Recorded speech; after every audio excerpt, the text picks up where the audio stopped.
Ciao a tutti amici dell'Ariete, benvenuti e bentornati. Io sono Ilaria e su questo canale parlerò di tarocchi, metafisica, spiritualità e quant'altro possa essere d'aiuto ad ognuno di noi per il proprio percorso di crescita personale e spirituale. Bene, mostrami Ariete, tendenze energetiche generali per la seconda metà di dicembre 2023.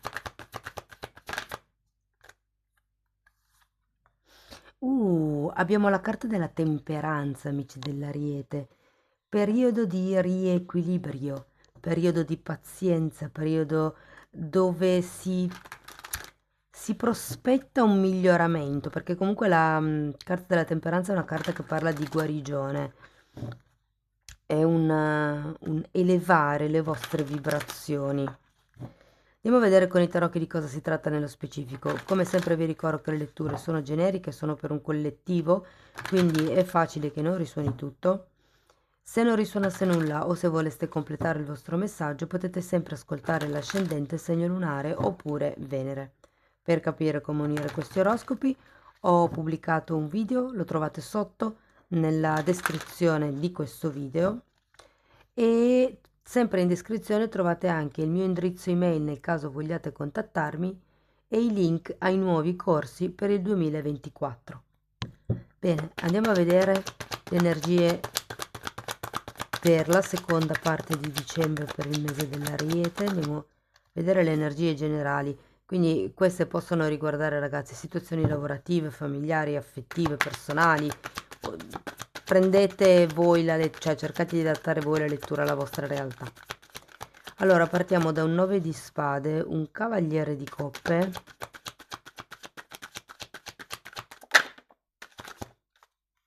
abbiamo la carta della stella, il 2 di bastoni,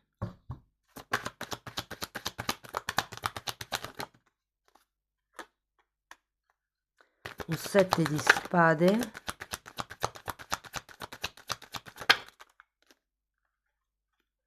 una regina di spade, scusate, chissà perché ho detto pentacoli. Devo dire che la prima impressione è che ci sono tante carte blu.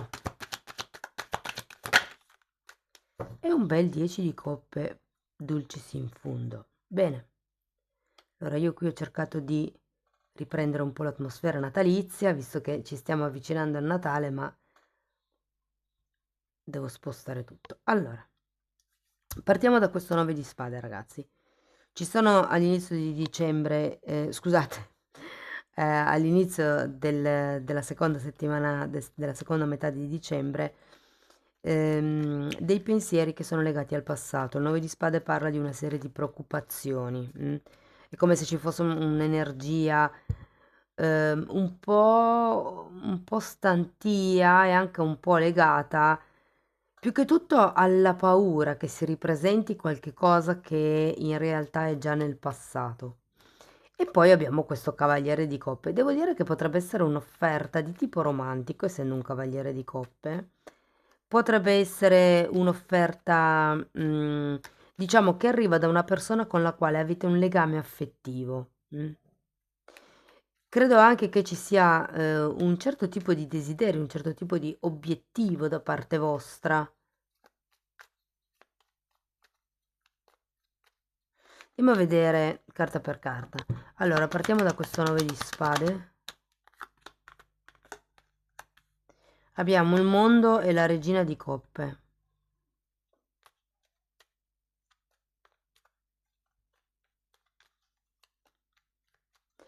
Guardate, potrebbe essere una questione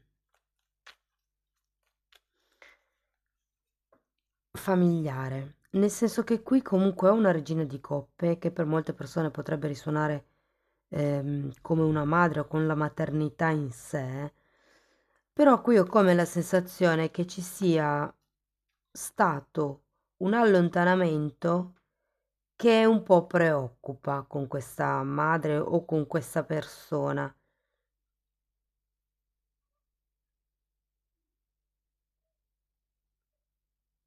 C'è qualche cosa che ha a che vedere con la distanza tra i due. Andiamo a vedere il cavaliere di coppe.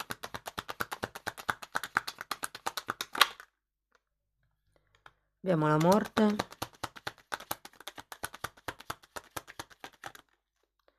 asso di bastoni e 10 di bastoni.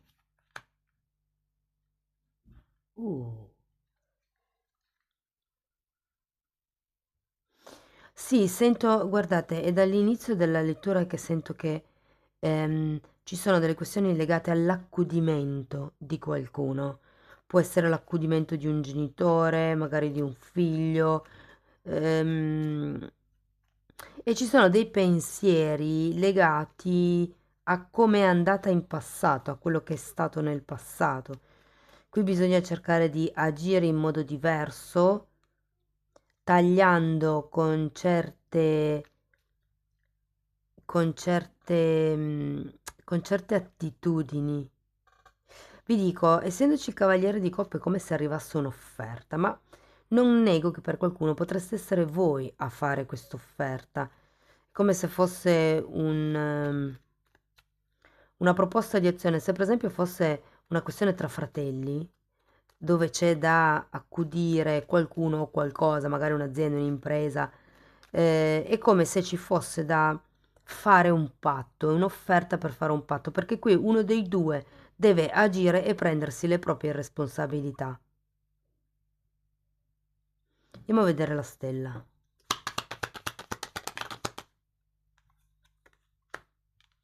Re di bastoni e 2 di coppe. Mm. Credo che sia l'obiettivo di cui parlavo all'inizio, sia il, diciamo, mettere un po' tutti d'accordo, ma soprattutto questo re di bastoni, perché ho come l'idea che potrebbe essere una persona, la persona in questo caso che rema contro. Lo sento un po' come un armistizio di pace, la terza settimana di dicembre.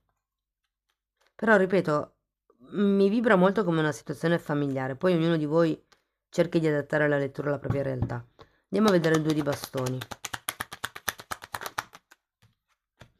Abbiamo il matto al contrario, che è interessante, l'asso di pentacoli al contrario. È come se qualcuno qui non si decidesse a fare il primo passo, a piantare il primo seme, a far scoppiare la bomba, mi verrebbe da dire, perché qui avete due assi e il matto.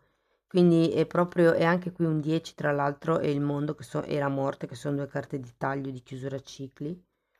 Quindi è come se dovesse iniziare una nuova fase.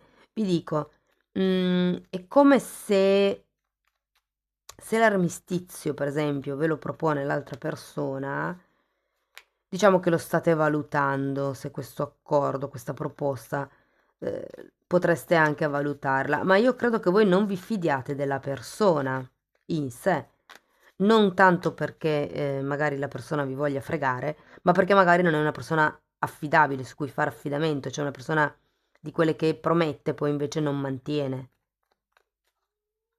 Anche se vi devo dire, abbiamo un 7. Adesso andiamo a vedere lo 7 di spade. Un altro 7 di spade. Asso di spade e la luna. Ragazzi, alla fine di dicembre ne verranno fuori delle belle, verranno fuori delle bugie che vi sono state raccontate. Se non sono le bugie che vi ha raccontato qualcun altro, sono quelle che vi siete raccontate da soli.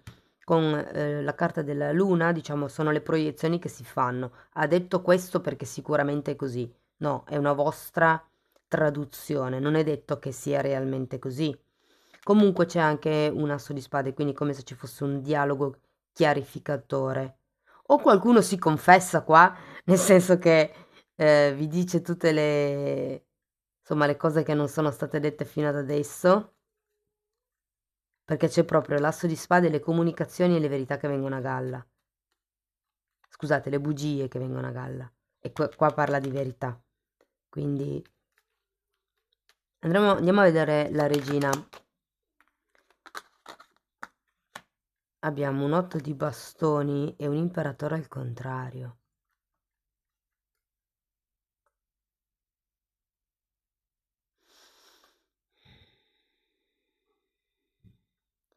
È come con questa regina di spade, se vi volessero dire di fare una, un programma, mi viene da dire, perché è la persona che fa programmi, è la persona meticolosa,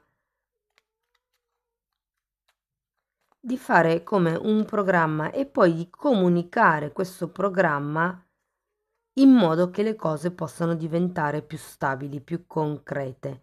Cioè, se qui vengono fuori degli altarini, se per esempio, non lo so, fosse la situazione a cui facevamo riferimento prima, no? Quindi magari sono due fratelli, due cugini, non lo so, che devono occuparsi di una situazione familiare o di una persona a livello familiare, è come se qui si scoprisse perché l'altra persona magari non ha raccontato delle bugie, magari qualche volta si è sottratto al proprio dovere, però è parlando e mettendo le cose in chiaro, avendo una comunicazione fluida, avendo una comunicazione sincera, che questo imperatore potrebbe girarsi al contrario e diventare la stabilità, creare stabilità in questa situazione. Vi dico, c'è poi il 10 di coppe alla fine, adesso lo andiamo a vedere. Andiamo a vedere il 10 di coppe. Un altro 10 di coppe, amanti e 5 di spade. Guardate, vi dico, tutto sommato la lettura finisce bene, quindi qualsiasi sia la situazione che state affrontando, vi dico, qui si va a finire con la carta della famiglia felice, no? Poi abbiamo anche la carta degli amanti, quindi è un finale in armonia. È un po' anche come se vi volessero dire pensate aprendo il cuore, cioè cercate di pensare a qual è il più alto bene di tutta la famiglia, di tutto il gruppo, per la stabilità di coppia o cose di questo genere, per la stabilità della relazione magari con questa persona. Diciamo che a molti potrebbe anche vibrare come una stesa romantica, ma lo sento per pochi. E tra l'altro quelle sull'amore e gli affetti usciranno la prossima settimana. Però ragazzi non vi nego che c'è anche qui un 5 di spade, quindi qualche battibecco ancora ci sarà, qualche lotta dell'ego, qualche lotta egoica.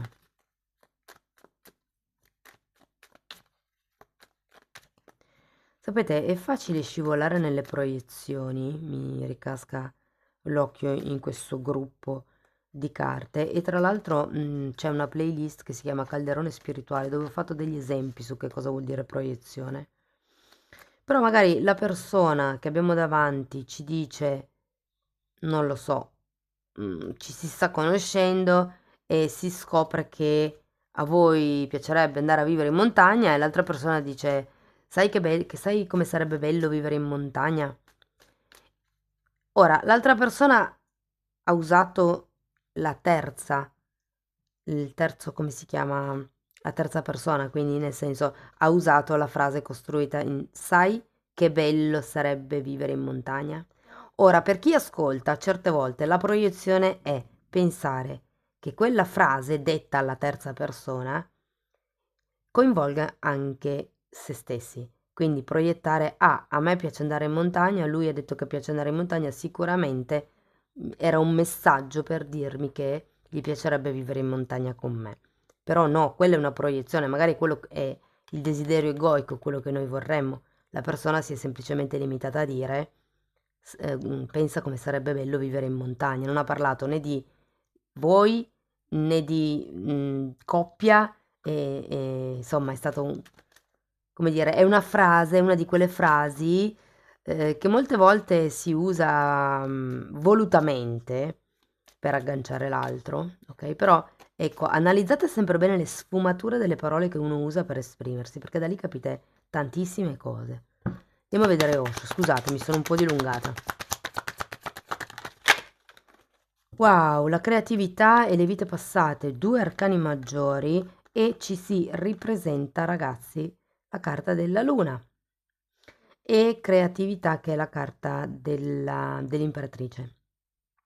È come se ci fosse un qualche cosa da parte del lignaggio femminile, qualche input. Qui avevate la regina di coppe. Appena ho visto questa carta, questo gruppo di carte mi è venuto in mente l'accudimento di un genitore o di un bambino.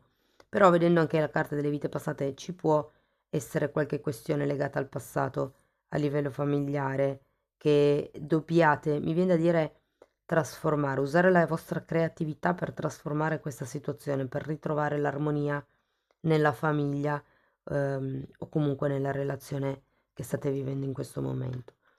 Un ultimo oracolo per concludere la lettura sono gli oracoli dell'amor proprio. In realtà non mi ricordo come si chiamano, però sono per le autococcole. Allora, carta numero 30 e parla di presenza, cioè di essere presenti nel qui e ora, di non pensare troppo al futuro, ma di non pensare neanche troppo al passato, che la risento un po' qui. Poi abbiamo carta numero 15, che è la carta della gratitudine, e vi dice di fermarvi un momento, di prendervi una pausa e di essere grati per tutte le benedizioni che avete nella vostra vita. E poi carta numero 16, questa carta parla di armonia e dice che di vivere insomma in armonia con il mondo circostante. È un po' per quello anche che vi dicevo, qui è un po' come aprire il cuore, no? È un po' come appunto mm, inondare gli altri per il più alto bene di tutti, del gruppo, ma ci arriverete perché questo è il finale. Amici dell'Ariete, spero che la lettura vi sia stata di ispirazione, fatemelo sapere con un like, se avete piacere potete commentare perché a me piace sempre leggere i vostri commenti. Se volete potete anche condividere il video, potete iscrivervi o abbonarvi al canale. Visto che ci stiamo avvicinando al Natale, io ne approfitto per augurare a tutti un felice e sereno Natale che sia veramente ricco di benedizioni. Vi mando un abbraccio e ci vediamo nei prossimi video. Ciao ciao!